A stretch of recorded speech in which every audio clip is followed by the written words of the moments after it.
Hay un relato muy interesante ahí, Hechos capítulo 15, que tuvo que ser resuelta, una discusión no menor, dice el versículo 2, que tuvo que ser resuelta. El no resolver esa situación iba a traer problemas con el avance del Evangelio en ese momento. El no tener resuelta esta situación podría traer problemas con el avance del Evangelio hoy en día, muchos siglos después. Es por esa razón que yo les voy a pedir que pongamos toda nuestra atención en este conflicto que se genera en el capítulo 15, que pongamos todo nuestro corazón, nuestra mente para poder entender y para poder ser ministrados por el Señor. Hechos capítulo 15, vamos a leer los primeros 6 versículos, no obstante vamos a revisar bastante de ellos. Yo les recomiendo en su casa que sigan leyendo hasta el versículo 35, vamos a leer hasta el 6 y vamos a revisar hasta aproximadamente el número 18. Lo tenemos, ¿no es cierto? Hechos 15.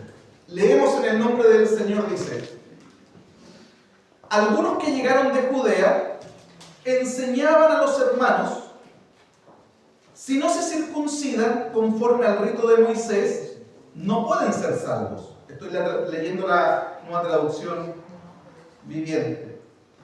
Pablo y Bernabé tuvieron gran disensión y debate con ellos. Los hermanos determinaron que Pablo y Bernabé y algunos otros de ellos subieron a Jerusalén, a los apóstoles y a los ancianos, para tratar esta cuestión. Así que, siendo enviados por la iglesia, pasaron por Fenicia y Samaria, relatando detalladamente la conversión de los gentiles, y causaban gran gozo a todos los hermanos. Cuando llegaron a Jerusalén, fueron recibidos por la iglesia, por los apóstoles y los ancianos, e informaron todo lo que Dios había hecho con ellos. Pero algunos de la secta de los fariseos que habían creído se levantaron diciendo: es necesario circuncidaros y mandarles que guarden la ley de Moisés. Entonces los apóstoles y los ancianos se reunieron para considerar este asunto. Amén. Amén. Oramos. Señor, muchas gracias te queremos dar por esta jornada en la que tú nos permites, Señor, hacer un alto en nuestra vida y poder reunirnos aquí como pueblo tuyo, con el propósito de bendecirnos, con el propósito de fortalecernos, con el propósito de solidificar nuestra fe. Por eso tú nos reúnes, Señor. Y estamos aquí en un acto de obediencia. Pero más allá del acto propiamente de obediencia tal, estamos acá por amor. Estamos acá porque te amamos. No estamos acá por un sueldo, no estamos acá por una obligación, no estamos acá por una imposición. Estamos acá porque somos personas dependientes de ti. Personas que han gustado de tu gracia y que han visto, Señor, cómo tú eres mejor que cualquier cosa que el mundo nos pueda ofrecer. Por esa razón permanecemos en ti. A pesar de las tormentas, a pesar de las dificultades, Señor, nuestra vida te pertenece y el mejor lugar en donde podemos estar, aún en los momentos de crisis, es estar en tu presencia, porque ahí es donde somos fortalecidos y edificados. Señor, en esta hora ponemos nuestra mente, nuestro corazón, nuestro oído, todo atento para que tú nos puedas hablar. En el nombre de Jesús. Amén. Amén. Amén. La vez pasada que me tocó compartir la palabra, nosotros revisamos el capítulo 14 del libro de los Hechos y nosotros podemos llegar a la conclusión de que el capítulo 14 finaliza. ¿Se acuerdan ustedes cómo termina el capítulo 14? El capítulo 14 del libro de los Hechos termina con Pablo y Bernabé en la iglesia de Antioquía, de vuelta en la iglesia donde Dios les envió al primer viaje misionero.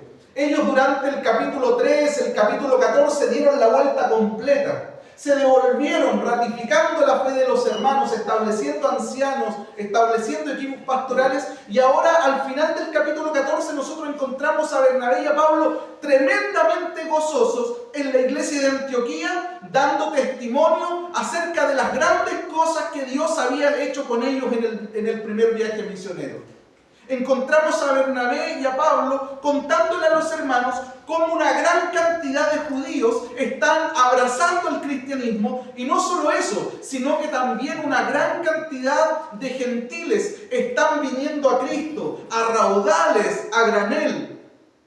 Les están contando a los hermanos llenos de gozo cómo el Evangelio está traspasando fronteras, cómo el Evangelio está traspasando culturas, y que cada día son más y más y más los que están respondiendo a la fe, los que están respondiendo al mensaje de salvación. Gloria al Señor, es un momento de alegría que están viviendo en la iglesia de Antioquía, producto del informe que Pablo y Bernabé le están entregando a ellos. ¿Coincidimos en eso? Amén. Amén. Y es precisamente en medio de ese clima de alegría en que algunos que venían de Jerusalén, que llegaron a Antioquía, plantean lo del versículo 1 y lo del versículo 5.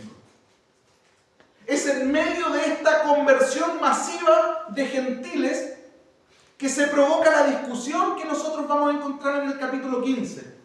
Una discusión que tiene, por un lado, a hermanos nuestros, ex judíos, ortodoxos, que algunos versículos más adelante dicen que provenían del ala de los fariseos y que habían sido tocados por el Señor y que hoy día eran parte de la fe. Esos son los que están planteando lo del versículo 1 y el versículo 5. No son extraños, no son extranjeros, son hermanos cristianos provenientes del judaísmo. Y por otro lado, tenemos a Bernabé y a Pablo en medio de esta discusión que se da en el capítulo 15. Ahora, ¿qué están planteando estos ex judíos que hoy día están en Cristo con respecto a la salvación de los gentiles? Aparentemente, estos hermanos nuestros provenientes del judaísmo no tenían ningún problema en que los gentiles se incorporaran o fueran parte del pueblo de Dios. Aparentemente no hay problema en eso, que lleguen gentiles a la familia de Dios, no hay problema. El dilema se había resuelto en el capítulo 11 del libro de los Hechos, cuando Pedro le cuenta a los hermanos de Jerusalén, los mismos hermanos, si ustedes leen el capítulo 11, que cuestionan a Pedro, diciéndole: Pedro, ¿cómo se te ocurre a ti, siendo un ex judío, sentarte a la mesa con gentiles, sentarte a la mesa con inmundos, sentarte a la mesa con incircuncisos? Eso le están diciendo a Pedro en el capítulo 11. Y Pedro tiene que explicarles por qué él entró a la casa de Cornelio. Y le explica todo lo que pasó, le explica cómo Dios fue el que lo llevó a la casa del centurión romano llamado Cornelio. Y les cuenta también cómo, después de haberles predicado, ellos recibieron la palabra y cómo Dios derramó sobre ellos el Espíritu Santo de la misma manera como lo había hecho con ellos en Hechos 2 en Pentecostés. Esa reunión de Hechos capítulo 11 fue tan provechosa, la explicación de Pedro con respecto a estos hermanos que lo estaban cuestionando por haber entrado a la casa de Cornelio fue tan buena, que el versículo 18 del capítulo 11 terminan estos hermanos diciendo: entonces, oídas estas cosas, los de la iglesia de Jerusalén que estaban cuestionando a Pedro, callaron y glorificaron a Dios diciendo: de manera que también a los gentiles ha dado Dios arrepentimiento para vida. Estos hermanos entendieron que Dios había abierto la puerta para que también los gentiles pudieran entrar y ser parte del pueblo del Señor. Lo entendieron en el capítulo 11, después de la explicación que les da Pedro. Ahora, ¿cuándo entendió esto Pedro? Lo entendió en el capítulo anterior, lo entendió en el capítulo 10. En ese momento fue cuando Pedro también tenía el mismo dilema. Entra a casa de Cornelio y después de haber escuchado al dueño de casa, porque ¿se acuerdan cómo se presentó Pedro ese día cuando entró a la casa de Cornelio? Fue sumamente antiprotocolo. Él entra a la casa de Cornelio y le dice: ustedes saben, ni siquiera saludó. Le dijo: ustedes saben cuán abominable es para un judío como yo estar en una casa de gentiles como ustedes. Es una abominación. Esa fue la carta de presentación ese día de Pedro en la casa de Cornelio. Cero protocolos. Dice: ustedes saben cuán abominable es para mí estar aquí. Pero les quiero contar que yo no estoy aquí porque yo quiero estar aquí.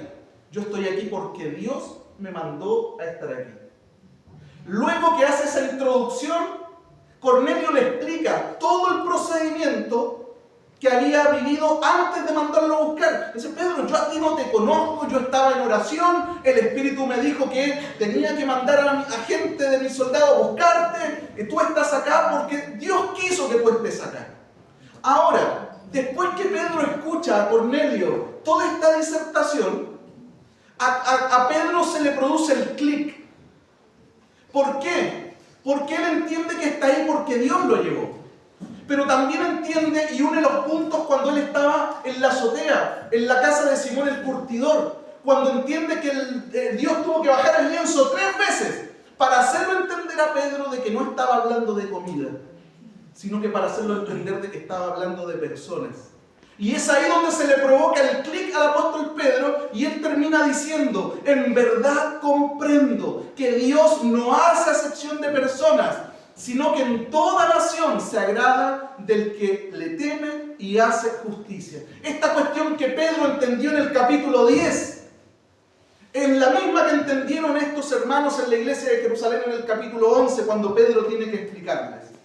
Por lo tanto, vuelvo atrás, estos ex judíos que están discutiendo con Pablo en el capítulo 15, que hoy día son cristianos, no tienen ningún problema en que los gentiles lleguen a la familia del Señor. No hay problema en eso.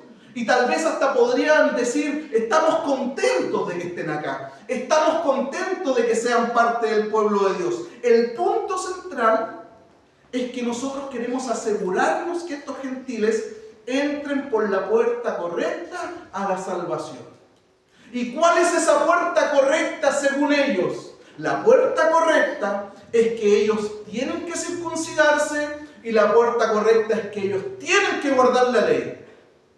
Ese es el punto. ¿Se entiende o no, mis hermanos? No tenemos problema con que lleguen. El problema es que si ellos van a ser parte de la familia de Dios, tienen que circuncidarse y tienen que guardar la ley. Mira cómo fueron de categóricos en el planteamiento de esto. En el versículo 1 dice que estos hermanos provenientes del judaísmo fueron tan categóricos y dijeron: si estos gentiles que están llegando a Cristo no se circuncidan conforme al rito de Moisés, ¿qué pasa con ellos? No pueden ser salvos. Mira, qué tremendo el planteamiento. No pueden ser. ¡Qué rico que lleguen! ¡Qué rico que vengan! ¡Qué rico Bernabé y Pablo que sean muchos! El problema es que si no guardan la ley y no se circuncidan, no pueden ser salvos. Mira lo que ratifican en el versículo 5. Es necesario. No es opcional. Es necesario. ¿Qué cosa? Que se circunciden y que guarden la ley. ¿Para qué? Versículo 1. Para salvación. Para que sean salvos. ¿Te das cuenta el dramón? La discusión que hay en Hechos capítulo 15. Ahora, hermanos míos, mira lo que está pasando aquí. Por eso yo quiero que pongas atención, porque esto es fundamental para el avance del Evangelio en ese momento, y es fundamental también para tu consolidación y el avance del Evangelio en este tiempo también. Este es un tema serio. Esto es un tema heavy. Esto es un tema muy profundo, lo que está pasando en Hechos capítulo 15. Lo que está pasando aquí no es una mera confrontación de ideas. Lo que está pasando aquí no es una mera confrontación de puntos de vista. Mira, ese color un poquito más oscuro. No es una mera confrontación de ideas. Lo que está pasando aquí es que nosotros tenemos que entender esto, porque esto en algún momento va a definir nuestro servicio, nuestro conocimiento acerca de la obra del Señor y el avance de ella misma también. Y para poder entender esto, tenemos que también entender lo siguiente. Mira, dame un segundo, mi hermano. Durante siglos, el pueblo de Israel basó su identidad ¿en qué? Basó su identidad en ser el pueblo del pacto. Durante siglos, el pueblo de Israel se sintió: nosotros somos el pueblo escogido de Dios. Dios es nuestro y nosotros somos de Dios. Por lo tanto, nos sentimos, en medio de todas estas naciones, nos sentimos una nación especial, nos sentimos una nación escogida, nos sentimos una nación particular, especial, distinta. Dios es nuestro y nosotros somos de Dios. En eso basaron su identidad por años. Y la manifestación física y práctica de ese pacto con Dios era precisamente la circuncisión y el guardar la ley. ¿Cuáles son las señales visibles de que nosotros somos el pueblo de Dios? ¿Cuáles son las señales prácticas de que nosotros le pertenecemos a Él y Él a nosotros?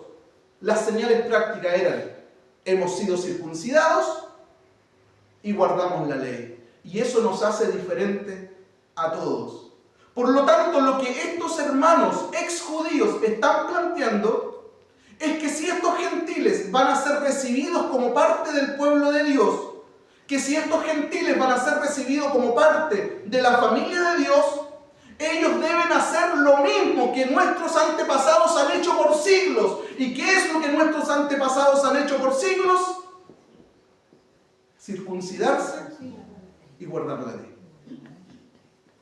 Ahora, ¿por qué esta cuestión es tan seria, mis hermanos? Y aquí nos ponemos más fino aún. ¿Por qué este planteamiento de estos hermanos provenientes del judaísmo es tan heavy, es tan serio? Yo te voy a decir por qué. Primero, porque lo que ellos están diciendo entre líneas, lo que nosotros podemos inferir de lo que ellos están diciendo, es que Pablo, Bernabé, ustedes están predicando un evangelio incompleto. Porque no están obligando a los gentiles a que se circunciden y que guarden la ley. Mira qué heavy. Le están diciendo al apóstol Pablo y a Bernabé: ustedes no están predicando toda la verdad. Ustedes están predicando un evangelio a media, incompleto. Porque le están ocultando a estos gentiles, que se circunciden y que guarden la ley. Y mira lo segundo, que es mucho más peor aún. Lo que estos están diciendo entre líneas es que Cristo no es suficiente para ser salvo. Que Cristo no es suficiente para ser salvo. En otras palabras, ellos están planteando lo siguiente: para ser salvo existe una fórmula. ¿Y saben cuál es esa fórmula para ser salvo? Es Cristo y algo más. Es Cristo más la circuncisión. Es Cristo más guardar la ley. Eso es lo que ellos están planteando. Eso es lo que hace heavy la declaración que están haciendo ellos en el versículo 1 y en el versículo 5. Están diciendo que Cristo no es suficiente para ser salvo. Y esto no es así, mis hermanos. Esto no es así. La salvación es exclusivamente por fe. Amén. ¿Por fe en qué? ¿Por fe en quién? Por fe en Jesucristo, en su obra redentora a favor de la humanidad perdida. Amén. La salvación es exclusivamente por gracia. No hay obras religiosas, no hay esfuerzos humanos que intervengan en el proceso de salvación. Las obras no son, hermanos, la raíz de la salvación. La salvación no comienza con obras. Las obras son el fruto, las obras son el resultado, las obras son la evidencia de una vida que ha sido salvada por la fe en Jesucristo. Hermano, no hay nada que tú y yo podamos hacer para poder pagar, no hay nada que tú y yo podamos hacer para poder ganar el favor de Dios. El favor de Dios ha venido a nuestras vidas por gracia y misericordia. El favor de Dios ha venido a nuestras vidas por la fe en Jesucristo. Hermanos, tú y yo no somos salvos porque hicimos ayer muy buenas obras, o porque vamos a hacer hoy día muy buenas obras, o porque vamos a hacer mañana muy buenas obras. Tú y yo somos salvos por lo que Él hizo en la cruz por nosotros. Por eso, mi hermano, hay que gritarlo con convicción. Por eso, mi hermano, hay que cantarlo con alegría y con fuerza. Por eso, mi hermano, hay que declararlo con certeza. ¿Y sabes qué es eso que tenemos que declarar con alegría, con fuerza y con convicción? Es que soy salvo en Cristo. Él pagó mi deuda. Yo recibí el regalo más grande que ser humano alguno haya podido recibir en esta tierra, que es el perdón de sus pecados. Soy salvo por fe, soy salvo por gracia. Por esa razón, mis hermanos, es que lo servimos. Por esa razón es que lo seguimos. Por esa razón es que le amamos. Por esa razón es que somos capaces de renunciar a cuestiones que el mundo nos pone al frente en bandeja. Porque queremos vivir de cara a Él y de espalda al mundo. Porque nos hemos sentido beneficiados por su gracia.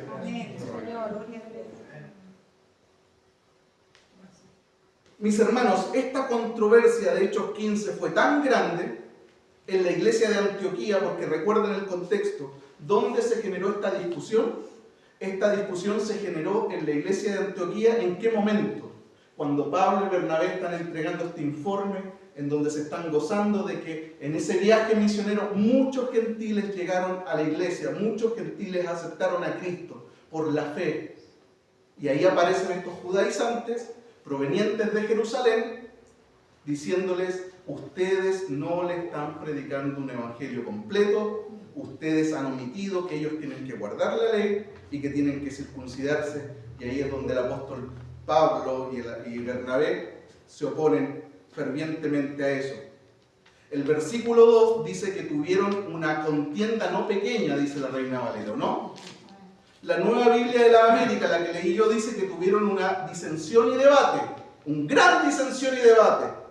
Y la Nueva Traducción Viviente dice que discutieron con vehemencia, vehemencia es con fuerza, con estos judaizantes. Esta controversia fue tan grande que los hermanos de la iglesia de Antioquía entendieron que este problema no se iba a solucionar con la discusión en Antioquía. Por lo tanto, ¿qué hicieron? Le solicitaron a Bernabé y a Pablo y a otra comitiva adicional que fueran a Jerusalén, que plantearan esta problemática ya donde, en la iglesia madre, donde partió todo, y que junto a los apóstoles que están pastoreando allá y los pastores de la iglesia local de Jerusalén pudieran abordar este asunto. Y es así como ellos se trasladan de Antioquía a Jerusalén. Allá en Jerusalén, ya nos trasladamos de Antioquía a Jerusalén, se realiza o se convoca o se arma lo que nosotros hoy día conocemos como el Concilio de Jerusalén.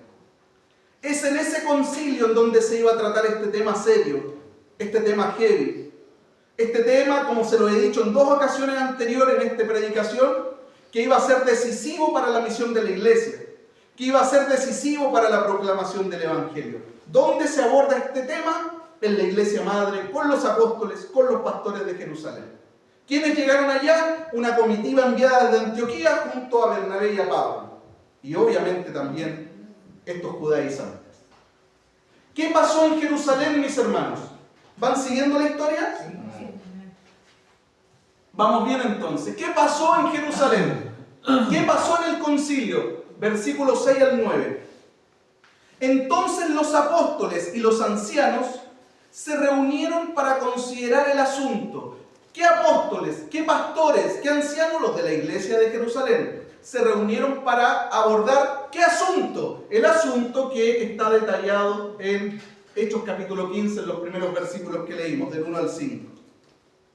Después de mucho debate, es decir, discutieron mucho en medio del concilio, después de mucho debate, Pedro se levantó y les dijo: hermanos, ustedes saben que en los primeros días Dios escogió de entre ustedes que por mi boca los gentiles oyeran la palabra del Evangelio y creyeran.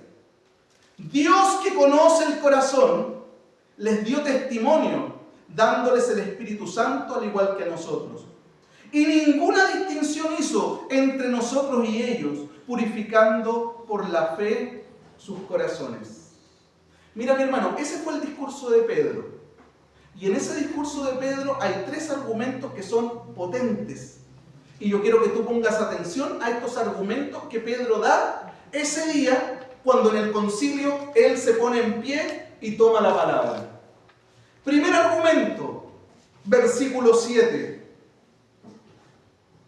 Hermanos, ustedes saben que en los primeros días Dios escogió de entre ustedes que por mi boca los gentiles oyeran la palabra del Evangelio y creyeran. En otras palabras, hermanos míos, ustedes saben, porque esto lo conversamos en el capítulo 11, ustedes ya lo saben, que cuando esto estaba iniciando, Dios me eligió para predicarle la palabra a los gentiles. Yo quiero recalcar eso, mis hermanos. Me estoy poniendo en los zapatos de Pedro. No fui yo el que quería ir a la casa de Cornelio. No fui yo el que tenía la idea de ir a predicarle a los gentiles. A mí no me interesaba ir a predicarle a los gentiles. La idea no era mía. La idea es de Dios. Fue tan idea de Dios, insisto, hermano, lo mismo que les conté en el capítulo 11, que Dios tuvo que convencerme a mí primero de que yo no llame inmundo a lo que Él ha santificado. Y bajó 3 veces el lienzo en la casa de Simón el curtidor. Lo bajó 3 veces. ¿Saben hasta qué momento lo bajó? Hasta que yo entendí que no estaba hablando de comida, sino que estaba hablando de personas.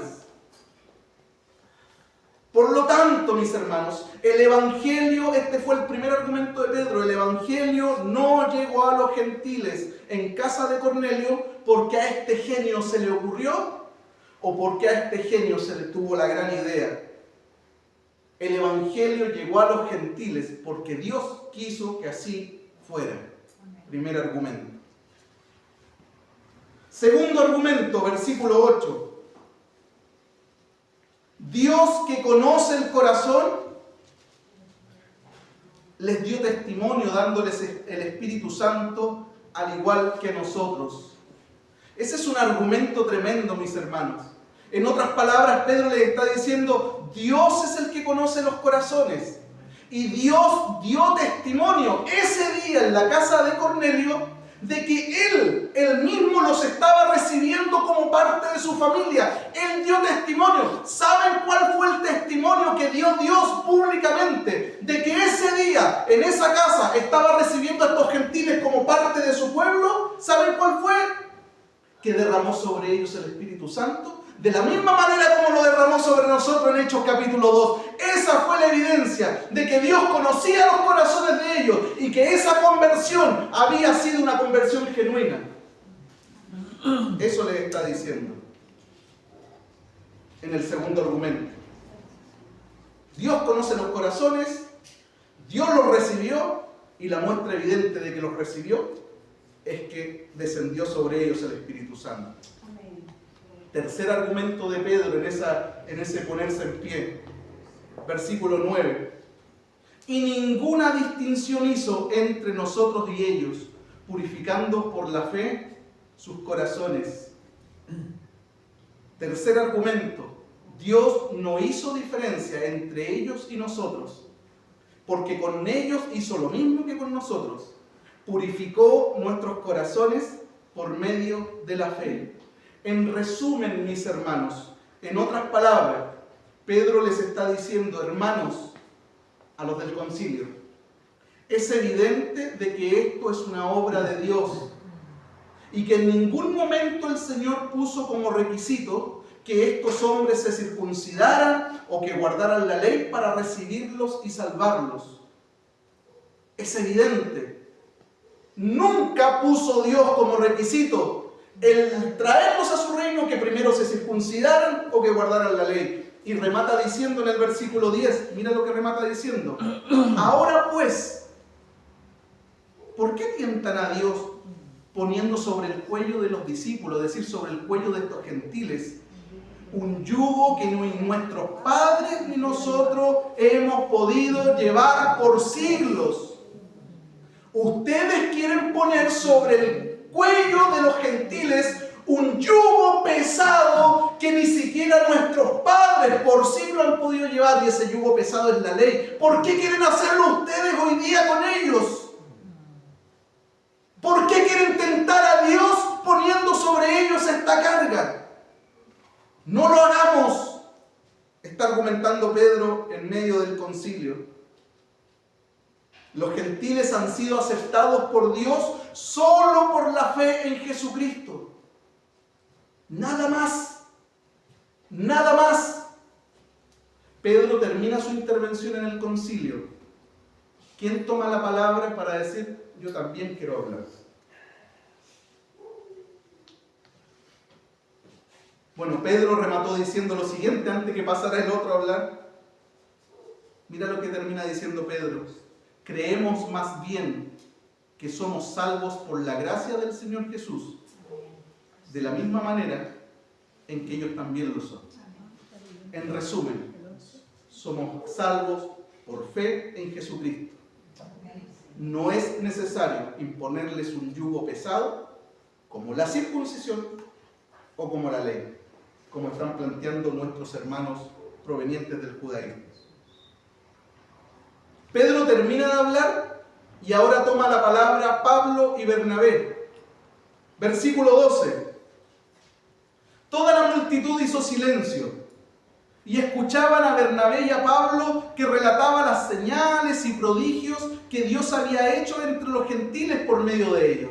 ¿Qué le estaba contando Pablo y Bernabé a la asamblea? Le estaba contando lo mismo que le contó a la iglesia de Antioquía. Cómo Dios había abierto la puerta para que muchos judíos entraran y para que muchos gentiles entraran. Le está contando eso. ¿Y saben qué también? Y que esas cosas las hizo Dios no porque se circuncidaron y no porque guardaron la ley, sino que las hizo solamente porque ellos creyeron en el mensaje de salvación por fe a través de Jesucristo. En concordancia con el discurso de Pedro. ¿Te diste cuenta? Ahora, cuando Pablo y Bernabé terminan de hablar, ¿quién toma la palabra? El que toma la palabra es Jacobo. Este no es el Jacobo, hijo de Zebedeo, hermano de Juan, los apóstoles, al que martirizaron en el capítulo 12. Herodes lo martirizó, ¿se acuerdan? Este Jacobo es el Jacobo llamado el justo, que no es parte de los apóstoles, es parte de los que creyeron en Jesús, por lo tanto, dentro del equipo de discípulos del Señor, hermano de Jesús, que ese día está presidiendo la reunión, el concilio, ahí en el capítulo 15. Él se pone de pie, Jacobo, después de que interviene Pablo y Bernabé, y le dice a la audiencia: lo que estos hermanos han expuesto delante de nosotros no es algo nuevo. Lo que estos hermanos han planteado delante de nosotros no es algo novedoso, sino que esto es el cumplimiento de lo que Dios había prometido por intermedio de los profetas. Leamos del 13 al 15. Dice: cuando terminaron de hablar, Jacobo tomó la palabra y dijo: escúchenme, hermanos. Simón ha relatado cómo Dios al principio tuvo a bien tomar de entre los gentiles un pueblo para su nombre. Y con esto concuerdan las palabras de los profetas, tal como está escrito. Lo que hace Jacobo, yo quiero que notemos esto. Dice, lo que Pablo y Bernabé dijeron, concuerda con lo que dijeron antes, ¿quiénes? Los profetas, en plural. No obstante, él va a tomar uno de esos profetas, al profeta Amós, para recordarle qué fue eso que dijeron los profetas acerca de los gentiles. Y les cita a Amós capítulo 9, uno solo. ¿Y qué dijeron los profetas en la antigüedad? Versículo 14. Que al principio Dios tuvo a bien tomar de entre los gentiles un pueblo para su nombre. Es decir, esta cuestión no es azar, esta cuestión no es casualidad.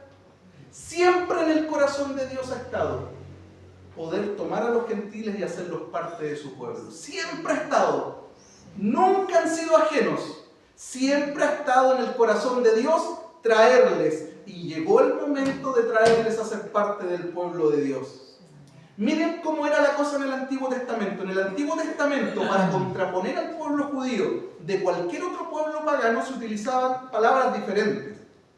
Cuando nosotros vemos en el Antiguo Testamento que en la Escritura está haciendo referencia al pueblo judío, al pueblo de Dios, se ocupaba la palabra laos para referirse al laos de Dios, el pueblo de Dios, el laos de Dios. Mientras que cuando en la Escritura se habla de otro pueblo, se ocupa la palabra etne, de donde viene la palabra etnia. Entonces se dice el etne del mundo, el pueblo del mundo versus el laos de Dios. Había hasta una palabra que marcaba diferencia entre un pueblo y otro. ¿Se entiende, no es cierto, mis hermanos? En el versículo 14 se ocupa la palabra pueblo. ¿Adivina cuál de las dos palabras está usando Lucas ahí? Que fue la que Jacobo dijo y Lucas, el autor de Hechos, la recoge. En el versículo 14, siempre Dios desde el principio tuvo a bien tomar de entre los gentiles un laos para su nombre. Es decir, siempre ha estado en el corazón de Dios que ellos también sean parte de su pueblo. Nunca los ha olvidado. Quiere que sean parte de su pueblo. Así que, mis hermanos, cuando Dios escogió en el Antiguo Testamento un laos para sí mismo, compuesto principalmente por judíos, ahora en este tiempo Dios ha escogido un laos para Él en el que los gentiles también son parte de Él. ¿Se entiende o no? Aleluya, gloria a Dios. Porque nosotros somos parte de ese pueblo también, no siendo de raíces judías. Versículo 15 y 16. Y con esto concuerdan las palabras de los profetas, tal como está escrito. Y aquí le cita al profeta Amós. Después de esto volveré y reedificaré el tabernáculo de David que ha caído, y reedificaré sus ruinas, y lo levantaré de nuevo.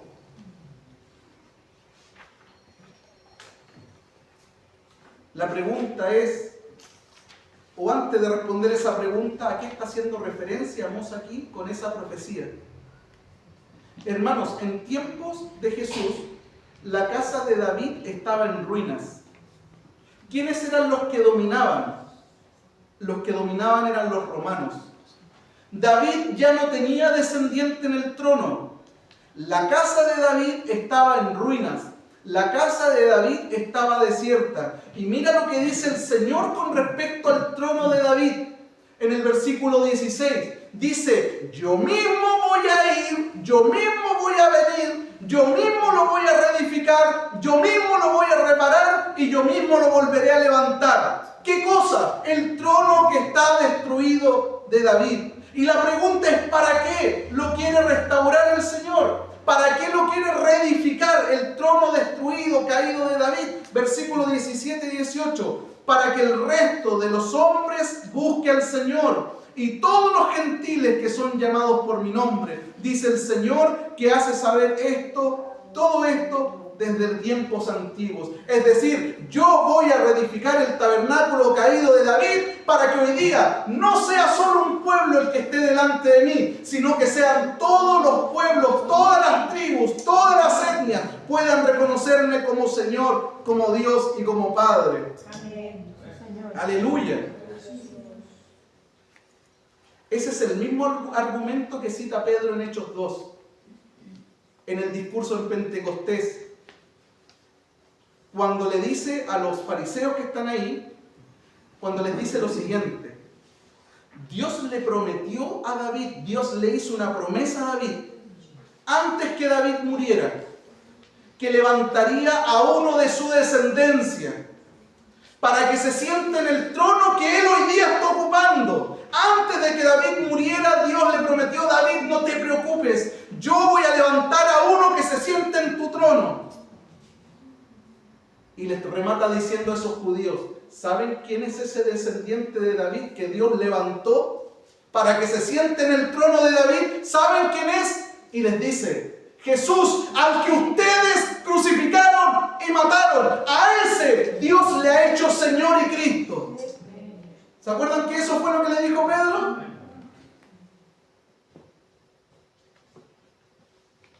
el tabernáculo de David fue restaurado en la persona y la obra del Mesías resucitado, mis hermanos. La única y gran diferencia es que el dominio y el alcance de este reino restaurado por Cristo ahora es inmensamente mayor que el alcance y la gloria que el reino de David pudo tener en vida y que aún él en su momento de mayor esplendor pudo pensar con respecto al reino. ¿Qué esperaban los judíos, mis hermanos? ¿Esperaban a un Mesías político que viniera a restaurar qué cosa? El reino de David, en ese en donde nosotros estábamos tranquilos, que los que tenían que estar urgidos eran los pueblos de allá, porque Dios estaba con David y era evidente la presencia de Dios, que todos nos temían. El reino de David era tremendo y nosotros estamos esperando al Mesías para que, como David se siente en el trono, eche a todos los romanos y nos dé estabilidad política, económica y social como lo hizo David. Hermano, el reino de David fue tremendo, fue hermoso, fue glorioso. Lo soñaban que volviera.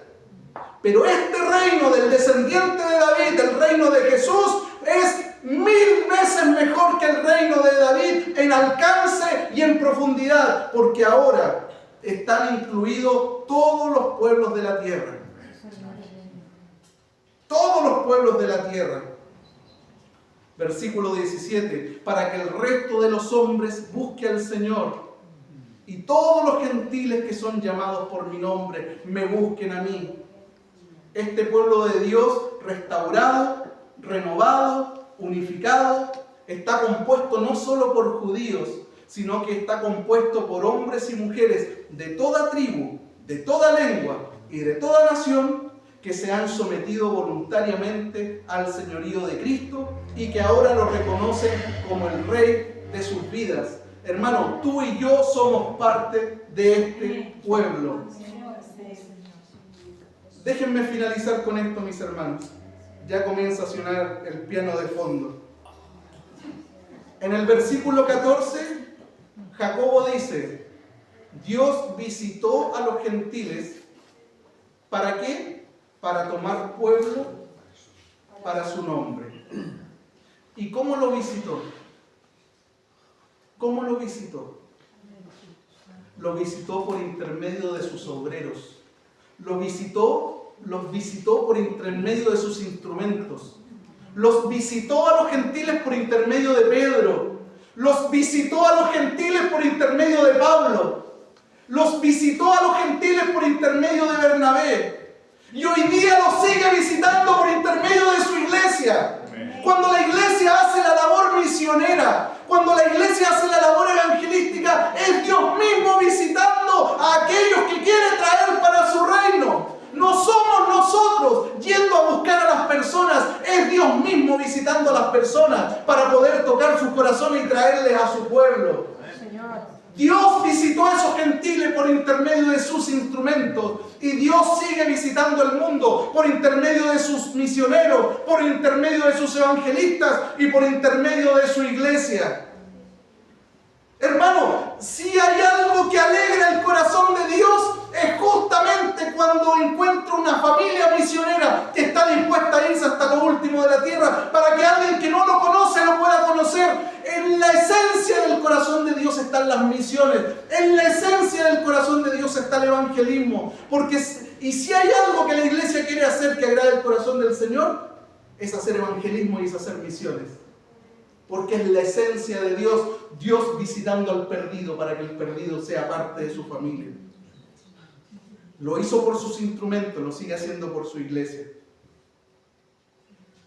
A raíz de este concilio, mis hermanos, que se celebró en Jerusalén, donde se tocó este tremendo tema planteado por estos judaizantes allá en Antioquía, es que surge como resultado del concilio una carta, un documento escrito, un dictamen, el cual es redactado y plasmado, como les dije, en una carta. Esa carta va a ser enviada a Antioquía de vuelta por intermedio de Silas y por intermedio de Judas, para que sea compartida con los hermanos de la iglesia de Antioquía y para que sea compartida esa carta con todas las otras iglesias. en donde los gentiles han venido a ser parte de la familia del Señor. El contenido de esa carta, el alcance de esa carta, la vamos a revisar en la próxima predicación. Vamos a traer la carta. Está aquí escrita la carta. Y la vamos a revisar qué dice. ¿Qué le mandan a decir los pastores? ¿Qué le mandan a decir los apóstoles a los hermanos gentiles que están al otro lado esperando esta respuesta? De que nosotros llegamos al Evangelio y ahora nos están diciendo esto, nosotros queremos seguir en la fe, ¿qué hacemos? Bueno, en esa carta viene la respuesta a esa pregunta. Y la vamos a revisar la próxima vez que nos reunamos. No obstante, hay algunas enseñanzas que me gustaría destacar. Primera enseñanza, y medular, es que la salvación es por gracia. La salvación no es por obras. El tema central de este pasaje es que los judaizantes están enseñando que para ser salvos, aparte de creer en Cristo, hay que circuncidarse y guardar la ley de Moisés. Y la respuesta de los apóstoles en el concilio es clara. Creemos que por la gracia del Señor Jesús seremos salvos, en el versículo 11. Y lo siguen predicando después en Efesios capítulo 2, porque por gracia sois salvos, por medio de la fe, por medio de la fe, por medio de la fe. Y esto no de vosotros, pues es don de Dios, no por obras, no por obras, no por obras, para que nadie se lleve la gloria. Sí, Señor. Hermanos, ninguna obra humana, ningún rito, ninguna tradición, ningún esfuerzo moral, ningún cumplimiento religioso puede agregar algo a la obra de Cristo. La salvación, nuestra salvación, descansa en lo que Él hizo, no en lo que nosotros podamos hacer. Primera enseñanza, la salvación es por gracia y no por obras.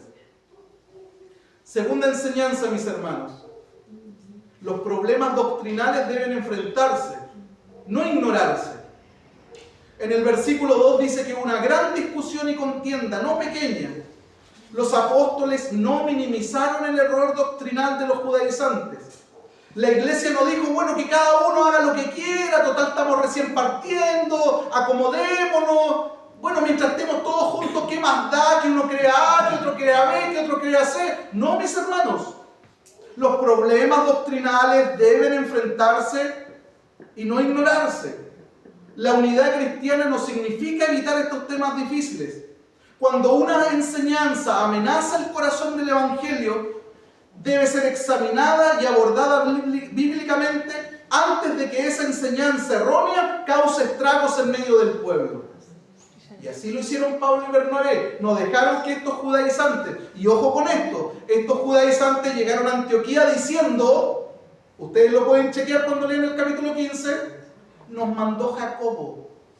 Nos mandó Jacobo. ¿A qué les mandó Jacobo? A decirles que tienen que circuncidarse y a decirles que tienen que guardar la ley. Y después Jacobo en la carta le escribe y le dice, nunca hemos mandado a nadie de aquí que lleve una enseñanza distinta a la que en esta carta va escrita. Se arrancaron con los tarros nuestros hermanos judaizantes. Cuidado con arrancarse con los tarros. Tercera enseñanza. Las decisiones importantes deben tratarse en equipo y con sabiduría espiritual. El problema no lo resolvieron individualmente. El problema no se resolvió unilateralmente.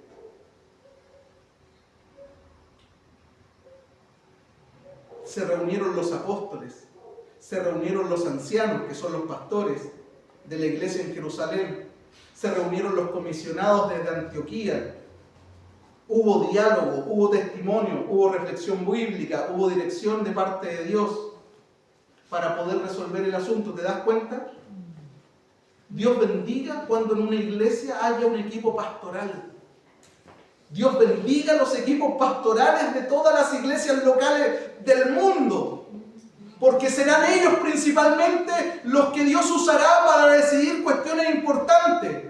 Qué difícil es cuando en una iglesia un pastor trabaja solo y no le puede consultar a nadie y actúa de manera impulsiva de acuerdo a la reacción. ¿Saben qué? Lárguense. Qué difícil es para un pastor trabajar solo. Pero qué gracia es que hayan equipos pastorales en donde se traten las decisiones importantes con sabiduría espiritual de Dios. Las decisiones importantes deben tratarse en equipo y con mucha sabiduría espiritual.